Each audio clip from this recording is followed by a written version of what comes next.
Hey guys, welcome to our channel. So in this video I'm going to show you in Udemy how to download the courses. So as you can see, when you open this account, simply here you can see this is the main interface account, and here in the main page there are some courses available. So now here in categories, or here you can see the some courses.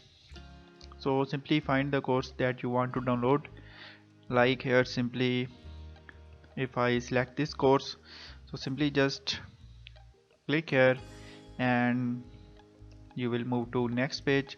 So here you can see when you move to this page, so simply now if you want to download the course, first of all you have to buy the premium package. Simply here you can see you have to click on buy now, and after that when you click on buy now, simply you have to add a payment method here, and after that when you add the payment method in Udemy, then you will be easily available to download all the courses. So currently I don't have premium package, so in this way you have to buy subscription, and after that you will be able to download Udemy courses.